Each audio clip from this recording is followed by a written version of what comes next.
If you have the original book, you will surely want to get this 20th anniversary edition. With powerful new contributions from today's leading voices, this 20th anniversary edition presents a compelling blend of historical insights and contemporary urgency in this critical and unprecedented election year. Get your copy of The Covenant with Black America 20 years later today.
Live from Washington, D.C., you're listening to A More Perfect Union on KBLA Talk 1580. I'm Dr. Nicordelai Corte, your host and chief White House correspondent. I'm in touch, and so you be in touch. Be sure to follow me on all the social media platforms at Dr. Nicordelai. That's DrNiiQuartelai. Pro tip, just type in Dr. Nee, DrNii. Just type it in. Don't call me Dr. Nee, but just type it in, Dr. Nee, DrNii. And boom, bam, boom.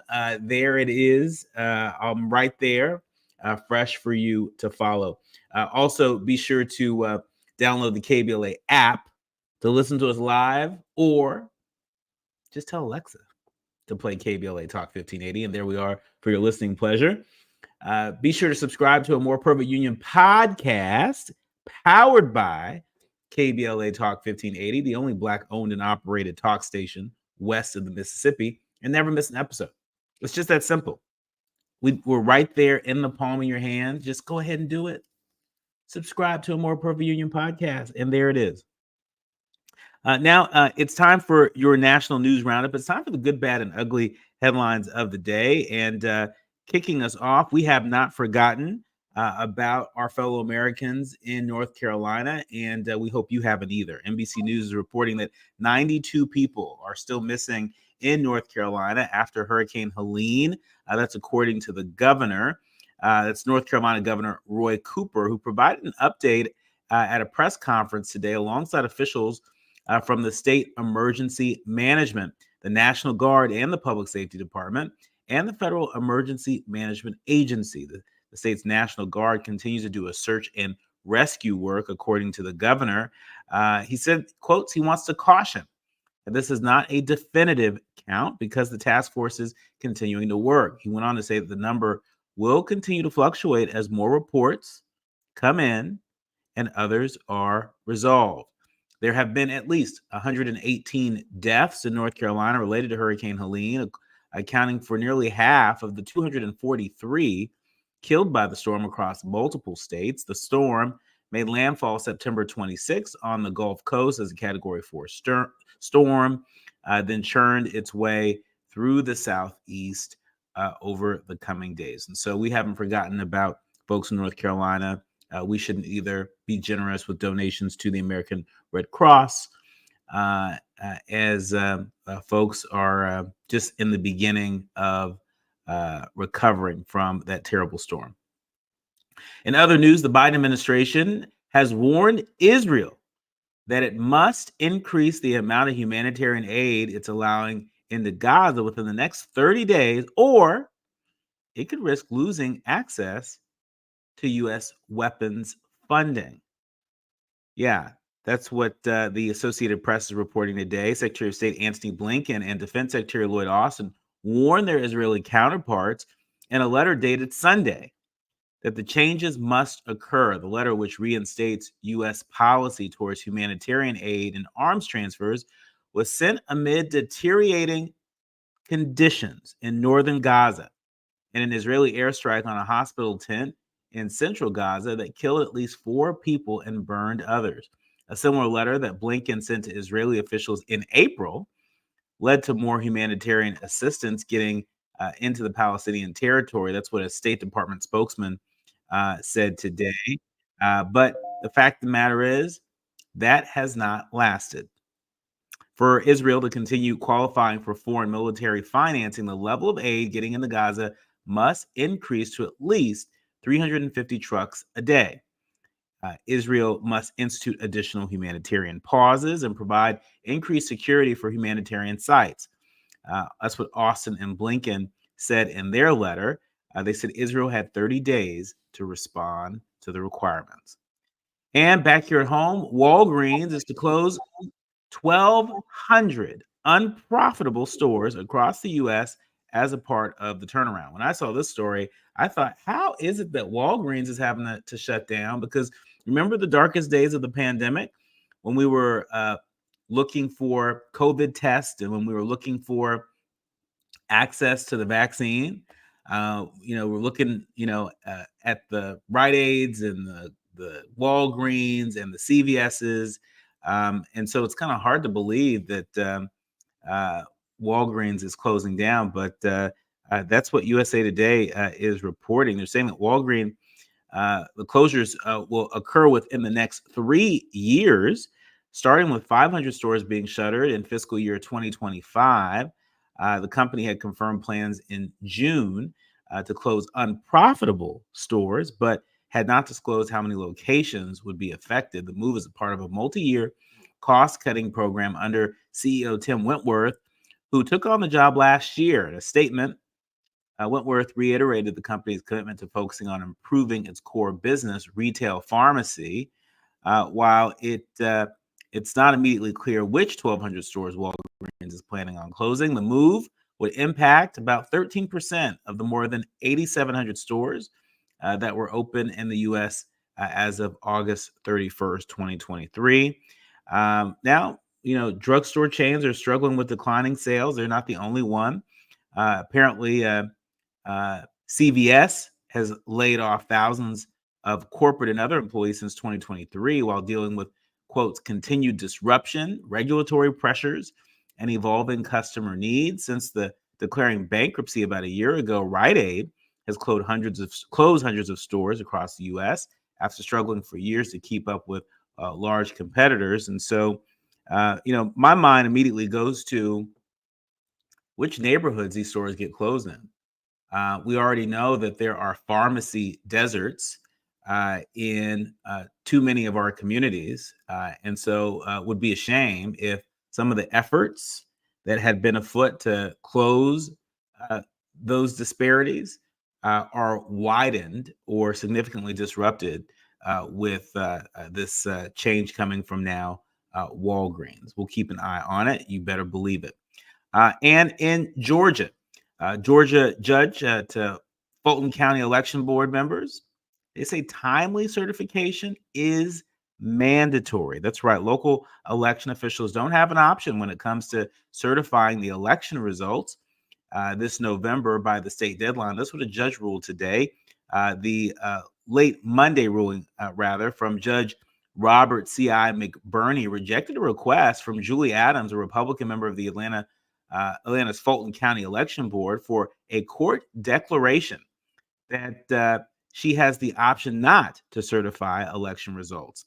Adams, who is one of 5 members on the board, refused to certify results in a May primary election and said that she should have the right to do that again if she believes the results are incorrect or unreliable, because she has taken an oath to prevent any fraud, deceit, or abuse.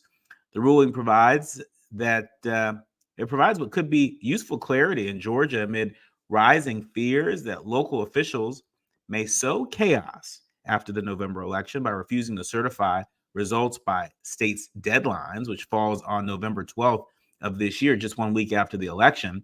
Across the country, local officials have increasingly refused to certify results in the wake of the 2020 election when former President Trump tried to overturn his election loss.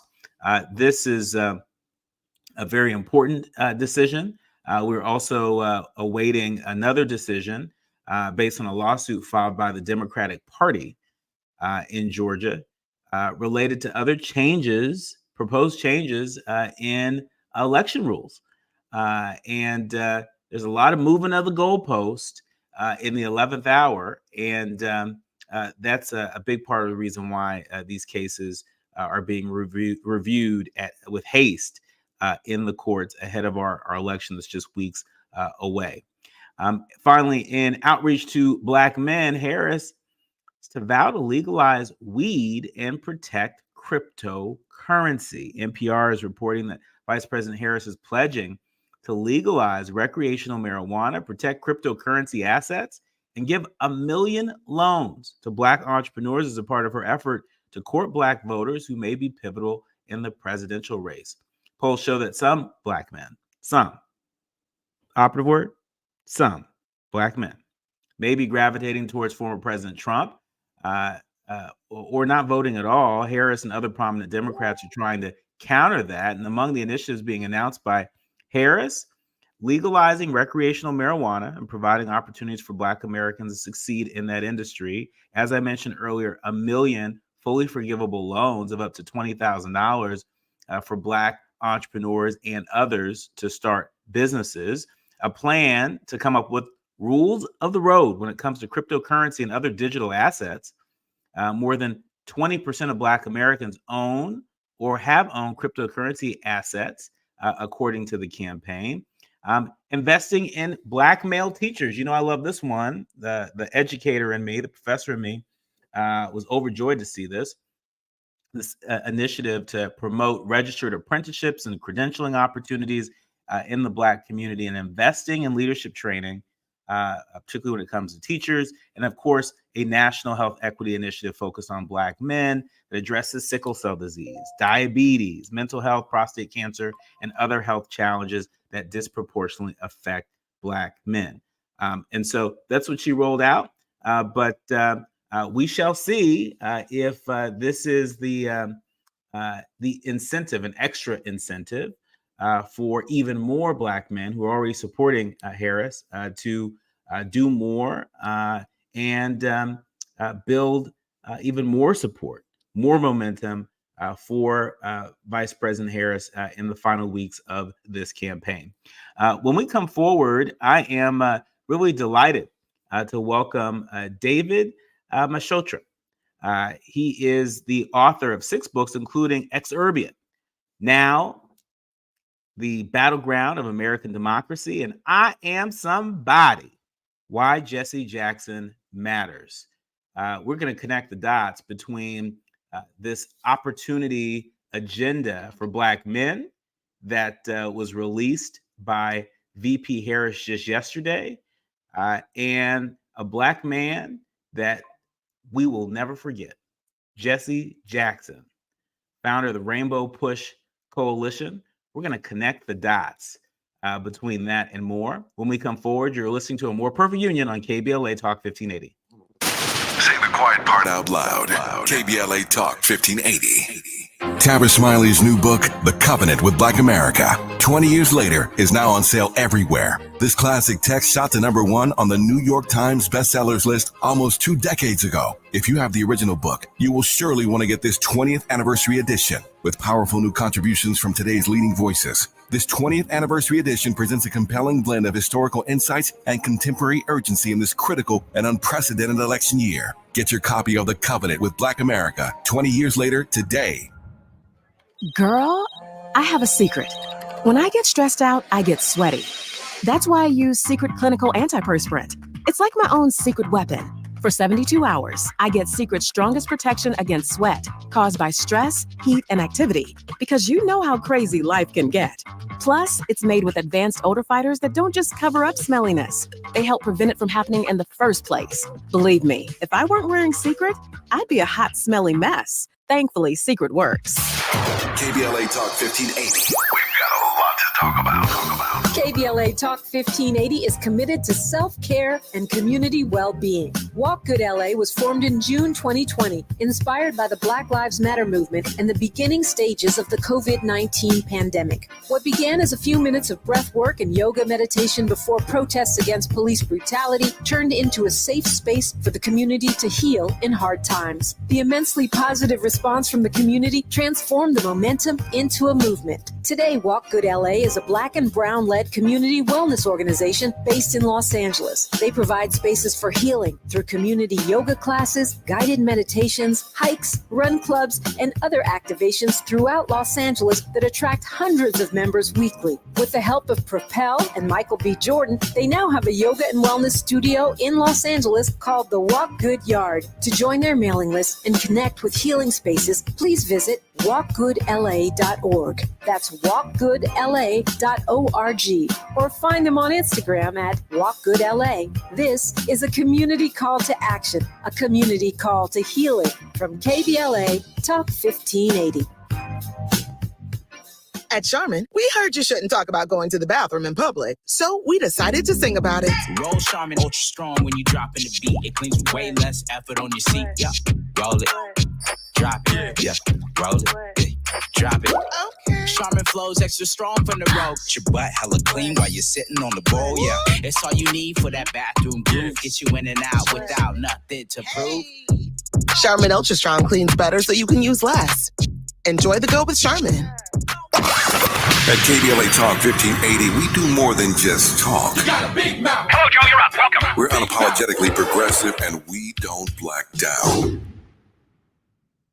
To a more perfect union on KBLA Talk 1580. I'm Dr. Nicordelai Corte, and you are listening to a more perfect union here on KBLA Talk 1580. I'm really delighted to welcome my next guest, David Maciotra. There it is. David Maciotra is the author of not one, not two, not three, not four, not five, but 6 books, including Ex Urbia Now, The Battleground for American Democracy, and I Am Somebody, Why Jesse Jackson Matters. Welcome to the show, my friend. Thank you very much for having me, and congratulations on your new book as well. Thank you. Look, thanks to everybody who is streaming and listening for making Kamala, the Motherland, and Me an Amazon bestseller. You've got 5 on me, so I've got some catch up to do. But before the break, I was referencing Vice President Harris's opportunity agenda for Black men. There's been lots of conversation about that on social media and a lot of headlines around it. And I want to give you an opportunity to sort of set the table.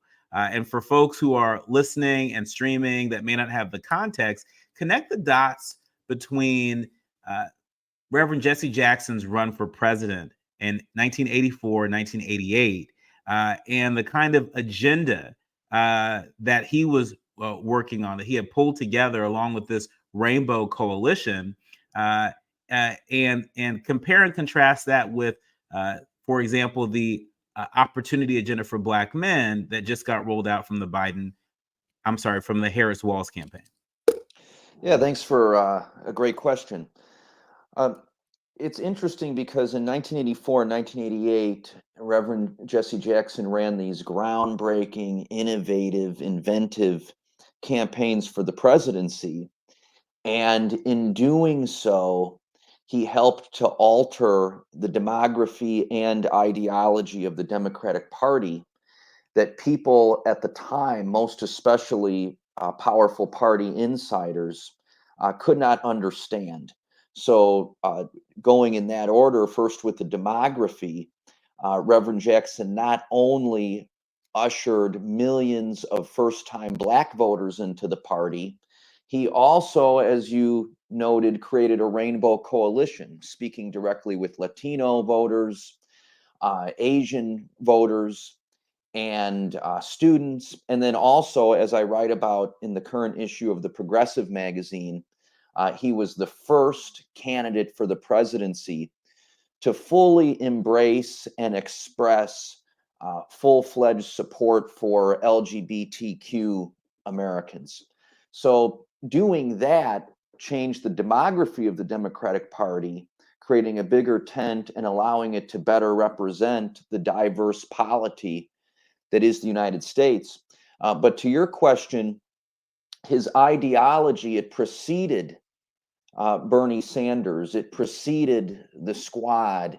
It was an unapologetically progressive, to borrow a phrase, campaign in '84 and '88 that didn't shy away from making arguments for universal health care, for tuition-free community college, for a full employment program through a robust infrastructure policy, through more community lending, using different banking systems that were on the ground, particularly in Black neighborhoods and other inner city neighborhoods.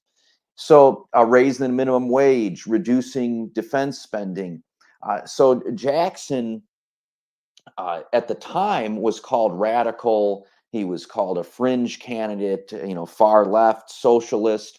But what's interesting now is that he was 20 to 25 years ahead of his time, because as we saw with Joe Biden in 2020, and as we're seeing now to a certain extent with Kamala Harris, who was a supporter of the Jackson campaigns in '84 and '88, a Democrat cannot win on the national level if they don't embrace and exercise the Jackson agenda on what we foolishly refer to as identity politics, which just means accepting everyone and making it clear that you accept them by actually identifying them, and also on a progressive economic agenda.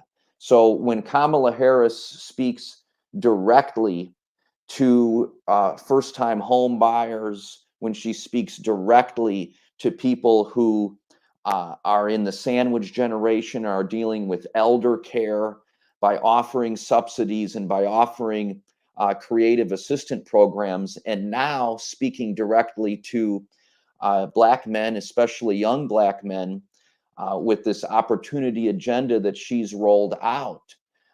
She is demonstrating adherence to the Jackson agenda, but also demonstrating a way of navigating the future by getting out of some of the traps of these old conversations that Donald Trump, among many other misdeeds and failures and horrors, wants to lock us into. I really appreciate you laying that out for us, and for folks who may be less familiar with this history. In one of your latest pieces entitled "Chasing the Rainbow: How Jesse Jackson's groundbreaking 1988 presidential campaign shaped the 2024 election cycle," you write, quotes, "Some people walk a path. Our campaign blazed a trail. That's what Jackson once told you. One lasting influence of his campaign was simply the enlargement of the Democratic Party, shifting its demographics and ideology into a more fully realized representation of America's vast constituencies. 6 million new voters registered with the Democratic Party as a result of Jackson's 2 bids for the presidency. As a candidate, he became a progressive docent for Black, Latinx, Asian, student, and LGBTQ voters looking to make a home in the contested territory of democracy. You went on to say that the Rainbow Coalition is now definitional and foundational to the Democratic Party. Any candidate hoping to secure national office, as you just said, must follow the Jackson template. And you even quote Kamala Harris in your piece, saying that he defined the rainbow. And speaking at his retirement party in 2023, she said, quotes, "It's a coalition to push the values of democracy and liberty and equality and justice, not from the top down, but from the bottom up and outside in." How well is candidate Kamala Harris doing with exactly that? Really pushing a vision for the country from the bottom up and outside in. These polls are getting tighter and tighter and tighter. This may be a squeaker. What can Kamala Harris 3 weeks from today, 3 weeks from Election Day, what is she not applying that she might consider applying from the Jackson legacy to be victorious 3 weeks from now? That's a great question. Again, so look, first starting with the big picture, the candidates in this race, they're really representative. They're emblematic of the main question and crisis facing our politics. So you have the daughter of an Indian mother and Jamaican father from San Francisco, California, running against, to quote the poet Martina Spada, a sock puppet for bigots everywhere. And that's really the main question of this race is will we attempt to become a multiracial democracy, or will we drift back into a patriarchal, racist society? There are some things that Kamala Harris could do that would much better emphasize that those are the stakes of this race. But I do think that she has found ways to consistently weave that message into her economic agenda and her agenda on various social issues. Yeah, I mean, I would say as much, and I think the challenge though is how many folks feel comfortable enough with VP Harris. Even though she's been VP for almost 4 years, there are a lot of people who are still only getting to know her. And so, maybe that is a function of time. I don't know. But when we come forward, we're going to dig even deeper into this conversation. Plus, there's an interview that David recently did with our very own Tavis Smiley. There were a few things said in that interview that were really intriguing to me. And I want to put the questions to David Maciotra when we come forward. You are streaming and listening to A More Perfect Union on KBLA Talk 1580. KBLA Talk 1580 is an intervention. When we come forward, includes you. KBLA Talk 1580, turning pain into power.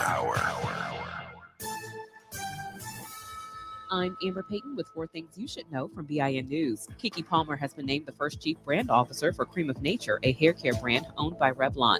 With a personal connection to the brand, she will help shape its communication strategy and appeal to a new generation of consumers. Black Cobb County, Georgia Sheriff Craig Owens is under fire for calling deputies to a Burger King dispute over his wife's order. After being denied a refund for an item containing an allergen, Owens expressed regret for his actions, saying, quote, "I probably should have just driven off," end quote. His opponent, Dave Cavender, criticized him for abusing his power and diverting deputies from their duties. Second Gentleman Doug Emhoff will be in Georgia this week. He'll be speaking at a Harris campaign event in Savannah on Thursday. Emhoff plans to encourage voters to vote early for Vice President Harris. The Mall of Georgia is celebrating a milestone anniversary this week. It marks the 25th anniversary since the location opened. The mall will have special vendors, music, and family activities on Thursday night. Get BIN News on demand 24/7 at BINnews.com. Some people just know you could save money on car insurance by checking Allstate first. Those people are probably saving a carload of cash right now. So what are you waiting for? Check Allstate first for a quote today. You're in good hands with Allstate. This is the KBLA Sports Minute with Ray Richardson. A 1-5 start for UCLA's football team prompted UCLA Athletic Director Martin Jaman to express support for first-year coach Deshaun Foster. UCLA supporters and boosters have expressed concerns to Jaman about the slow start and direction of the program. Foster was given a 5-year contract when he was hired in February, a deal that pays him $3 million a year. Jaman is asking UCLA Nation for patience. The Bruins have lost 5 straight and are 0-4 in the Big Ten. Next game for the Bruins is at Rutgers on Saturday. The Lakers are back on the court tonight. They're in Vegas for a preseason game against Golden State. 7 p.m. tip-off on NBA TV. After Week 6 in the NFL, 4 of the league's 6 black head coaches are above 500. Houston's D'Amico Ryan is 5-1. Pittsburgh's Mike Tomlin, Tampa Bay's Todd Bowles, and Atlanta's Raheem Morris are 4-2. No debates, no speculation, just the info you need. That's your KBLA Sports Minute. I'm Ray Richardson. More news, opinions, and conversation when we come forward on KBLA Talk 1580.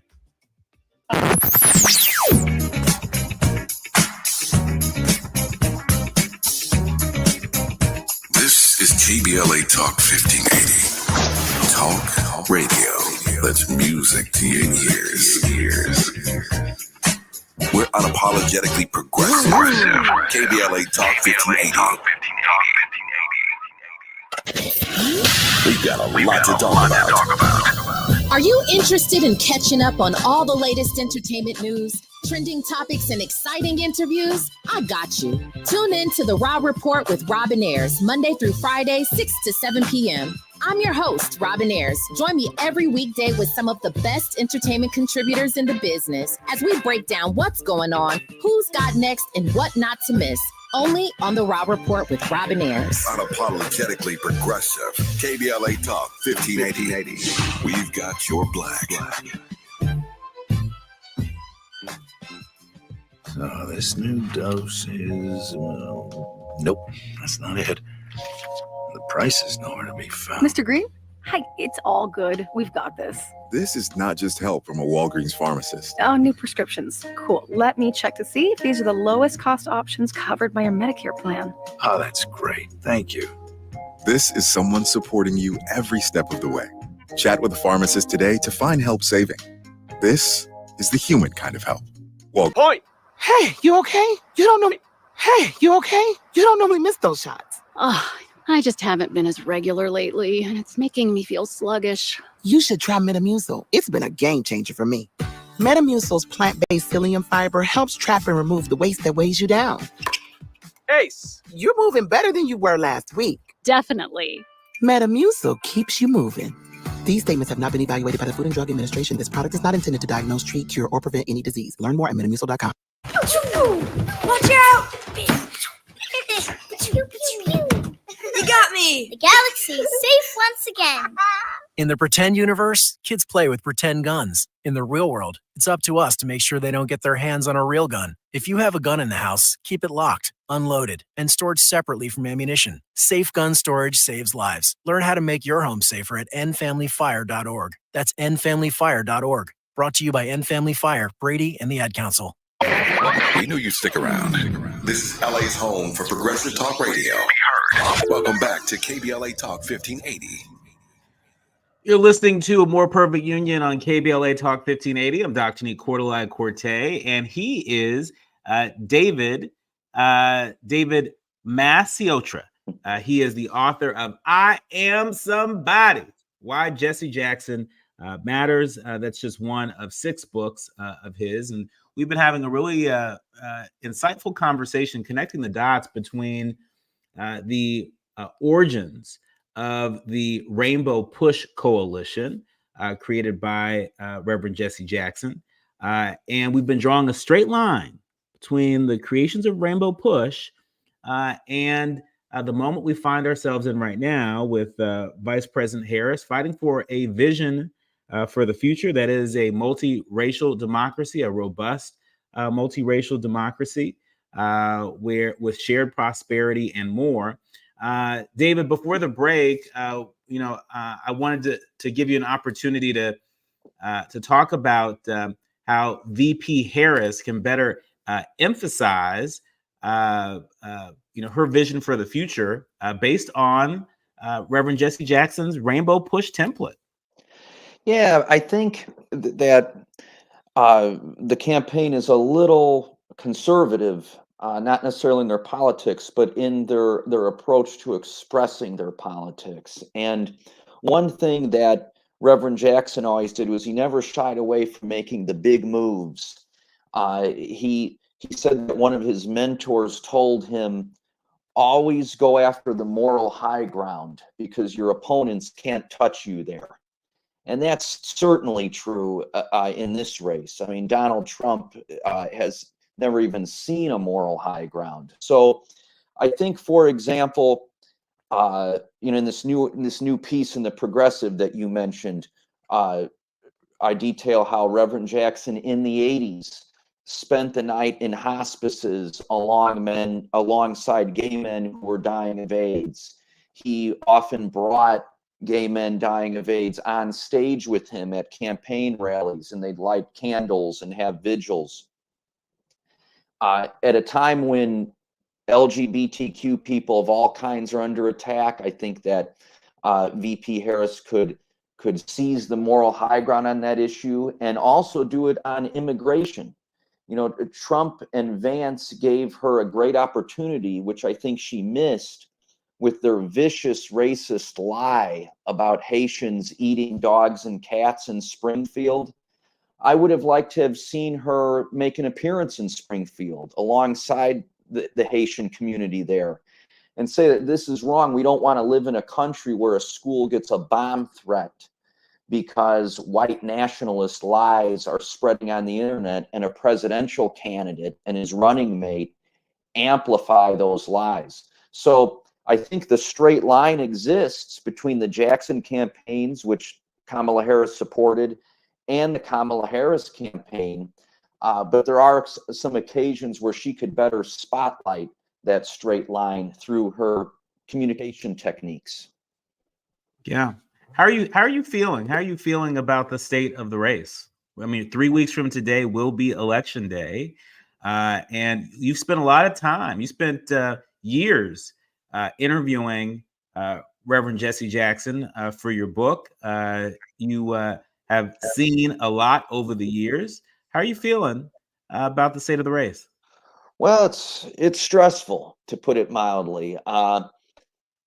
You know, there are some indicators that things can go very well, and there are some indicators that it's going to be a nightmare. It looks like a toss-up. But I will say that the one thing that I learned from Reverend Jackson, who of course coined the phrase "keep hope alive," is that this country's democracy, if nothing else, continually expands.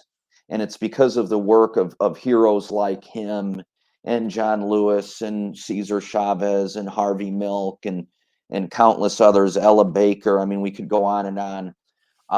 But he often has said, one of the things that he said to me that stopped me in my tracks was so profound. He said that the first time he was arrested was for trying to check a book out of a public library.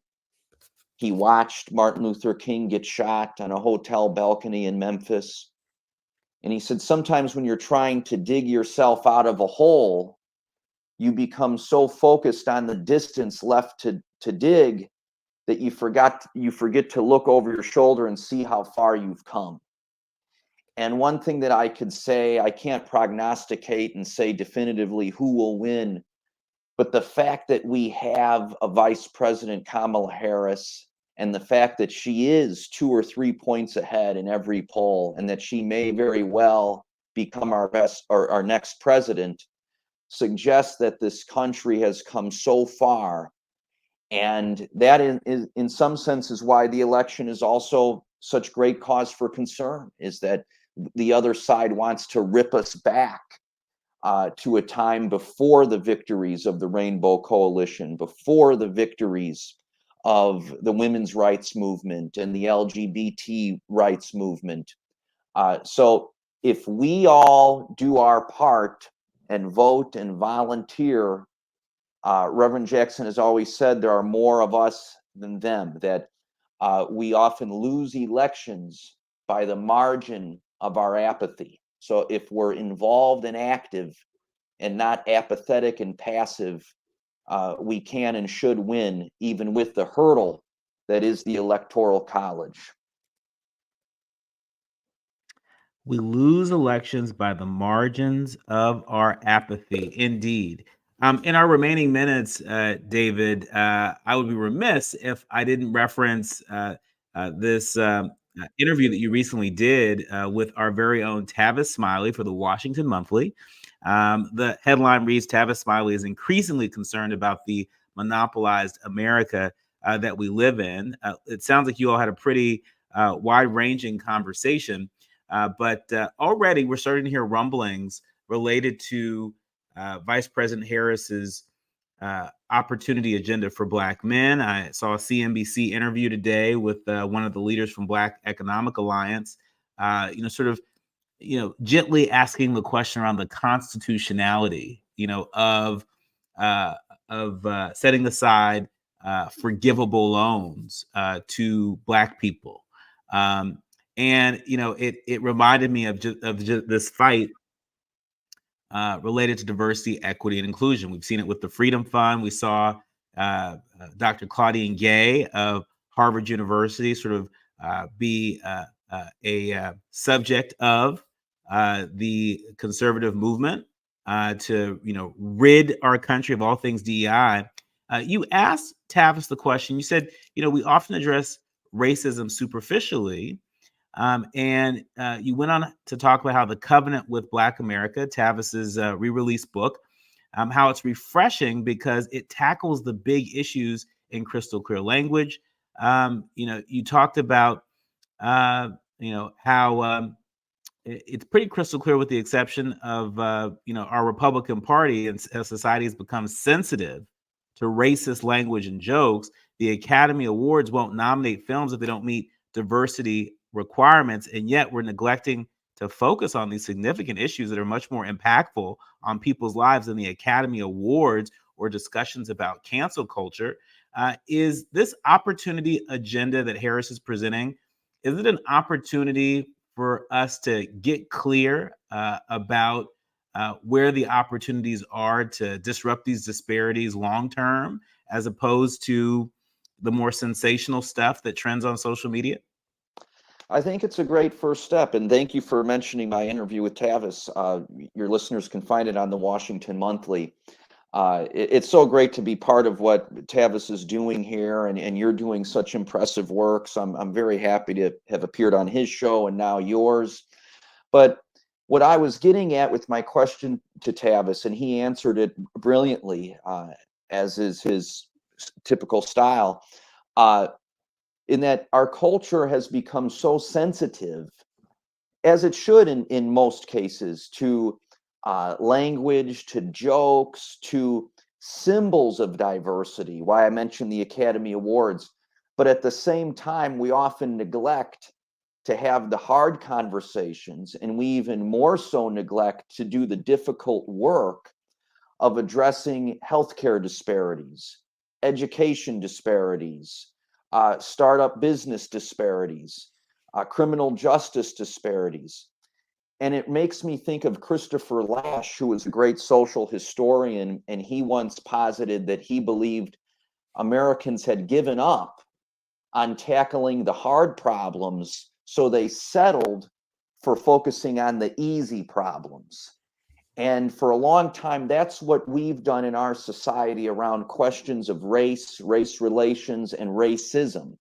So to have a presidential candidate to say unequivocally and in plain spoken terms, this is an opportunity agenda for Black men, recognizing that these disparities exist, and therefore they demand a policy response, not just a verbal response or a symbolic response, is potentially a great step in the right direction. Does it get to where the scholars and leaders that Tavis Smiley has assembled for the New Covenant book, which is outstanding, want us to be?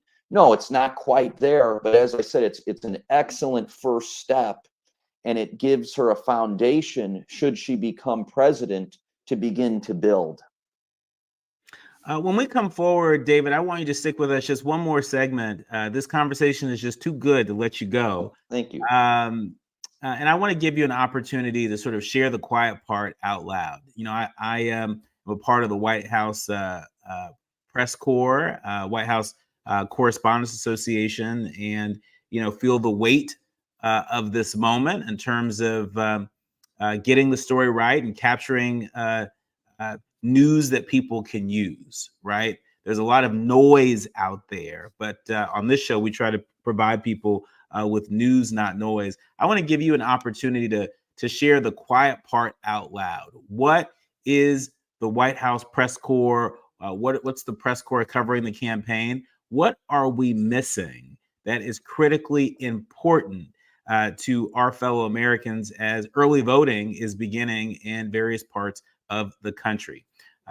When we come forward, more with David Maciotra, the author of I Am Somebody, Why Jesse Jackson Matters.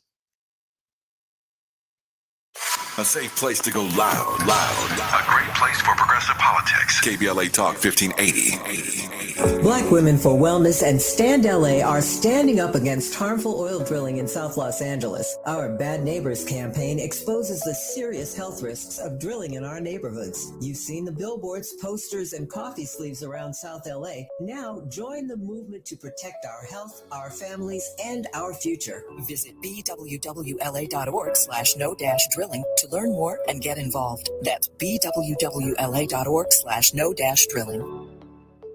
That morning chill means truck season. 5 more minutes. No snoozing. Do it all in a Chevy Colorado or Silverado, including the class-leading range of the Silverado EV. Talking to me? Work, play, hauling, off-roading, a Chevy truck can take it all. Okay, I'm up. It's Chevy Truck Season. Get 0% financing on all 2024 Silverado 1500 pickups when you finance with GM Financial. Chevrolet, together, let's drive. 0% APR for 36 months. Monthly payment is $27.78 for every $1,000 you finance. Example down payment 9.3%. Must finance with GM Financial. Some customers may not qualify. Not available with lease and some other offers. Take new retail delivery by 10/31/24. If you're living with dry age-related macular degeneration or dry AMD, you may be at risk for developing geographic atrophy or GA. GA can be unpredictable and progress rapidly, leading to irreversible vision loss. Now there's something you can do to slow it down.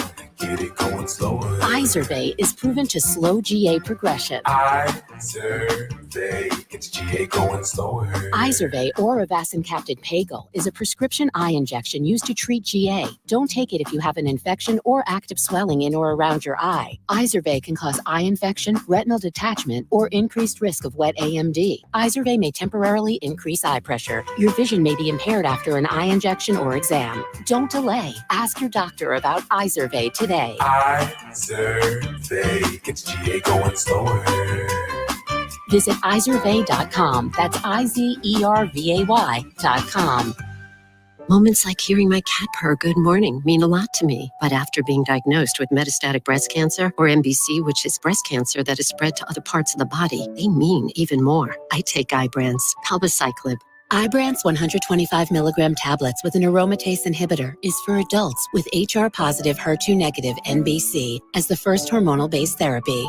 Ask your doctor about Ibrance and visit Ibrance.com. Ibrance may cause low white blood cell counts that may lead to serious infections. Ibrance may cause severe inflammation of the lungs. Both of these can lead to death. Tell your doctor right away if you have new or worsening symptoms, including trouble breathing, shortness of breath, cough, or chest pain. Before taking Ibrance, tell your doctor if you have fever, chills, or other signs of infection, liver or kidney problems, are or plan to become pregnant, or are breastfeeding. Common side effects include low red blood cell and low platelet counts, infections, tiredness, nausea, sore mouth, abnormalities in liver blood tests, diarrhea, hair thinning or loss, vomiting, rash, and loss of appetite. Febreze.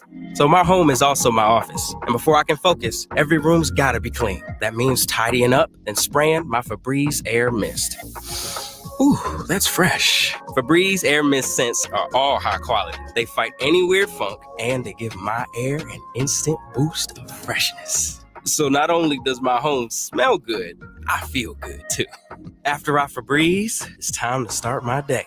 Breathe happy, Febreze, la la la la la. This is KBLA Talk 1580, where hate loses and love wins. You are streaming and listening to A More Perfect Union on KBLA Talk 1580. I'm Dr. Nicordelai Corte, and really enjoying this conversation with my new friend, David Maciotra. He's the author of I Am Somebody, Why Jesse Jackson Matters.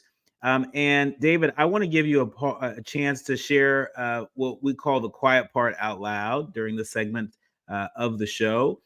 We've covered a wide range of topics. We've talked about, this movement against all things diversity, equity, inclusion. We've talked about the conspiracy theories about Haitian migrants in Springfield. We've talked about this fight for a multiracial democracy versus a patriarchal racial democracy. And at the top of the show, when I was going over headlines, I had shared that right now the U.S. is warning Israel to boost humanitarian aid into Gaza or risk losing weapons funding. There are a number of people out there that may be a bit apathetic at the moment, in part because they are not seeing the kind of moral clarity that they might hope to see in a national leader in terms that they can clearly understand.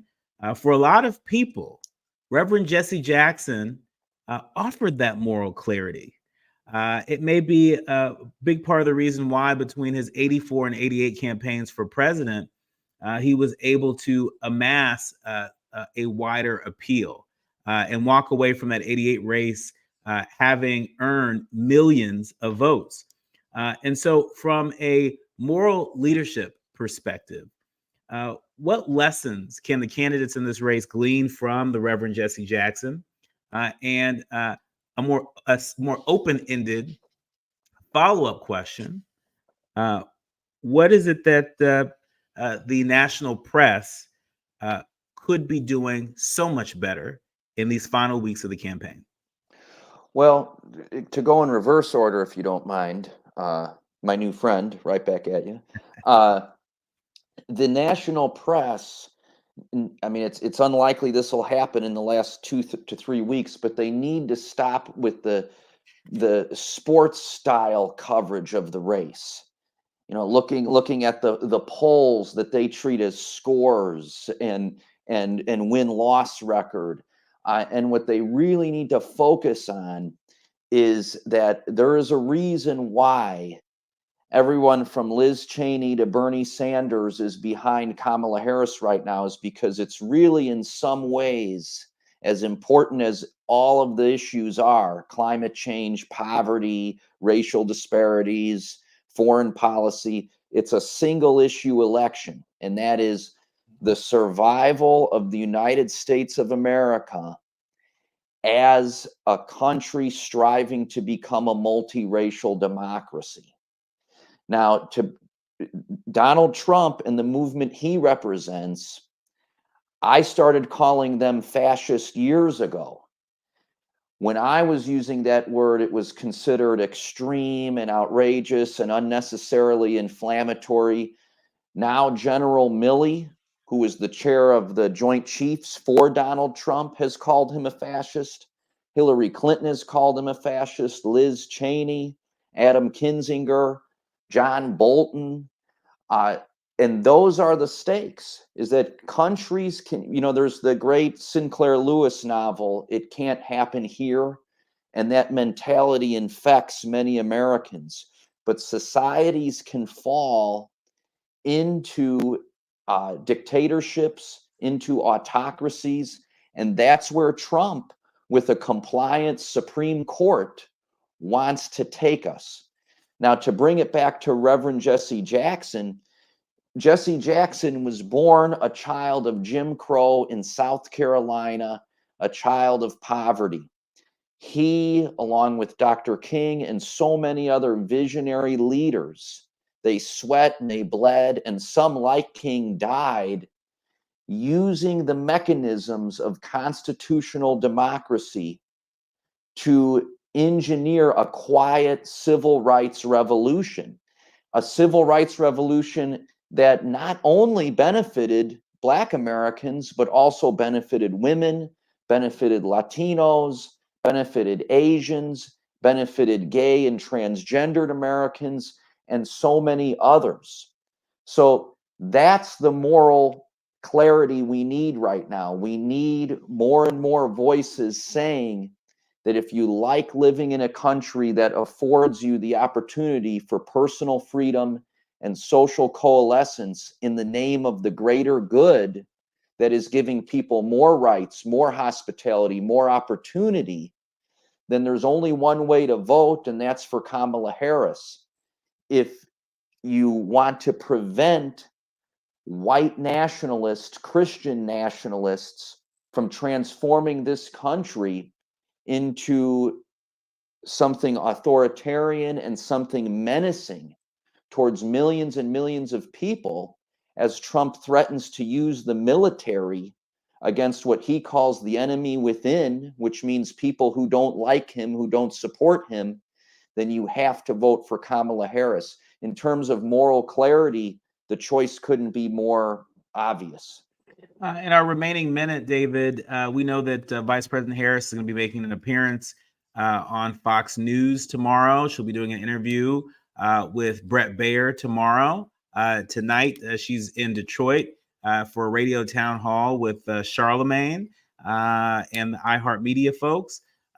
In preparation for these two vastly different audiences, vastly different interviews, from a moral leadership perspective, what guidance, what advice would you offer VP Harris as we are heading into the final stretch and every appearance before a large audience counts? Well, continuing what I just said, I would, one of the truths of social psychology and political science is people, to quote a great friend of mine named Edward R. Ward, I would encourage people to look for his books as well. People fear losses more than they like gains. I understand that VP Harris has this great economic agenda, great elder care agenda, great agenda on many other issues, but she needs to continue to emphasize that the threat facing democracy, and more urgently, the threat facing the people that democracy is supposed to represent, Black Americans at the forefront, has never been greater. So if you're a woman, you're going to continue to lose rights, like you lost the right to choose. If you're a Black American, you're going to lose the right to vote. If you're an immigrant, you may be deported. So we have to stop that. My thanks to David. David, really appreciate you being on. David Maciotra, the author of I Am Somebody, Why Jesse Jackson Matters. We'll be sure to have you back on the show soon. We'll have to leave it there. My thanks to the entire village helps us produce a more perfect union each and every. Our executive producer, Tavis Smiley, our sound engineer, Miles Lowe, our show producer, Robert Battles, and our podcast publishing guru, Odell Bodie. Remember, don't panic, organize. Do what you can from where you are with what you have. I'm Dr. Nicolai Corte, and you've been listening to and streaming A More Perfect Union on KBLA Talk 1580.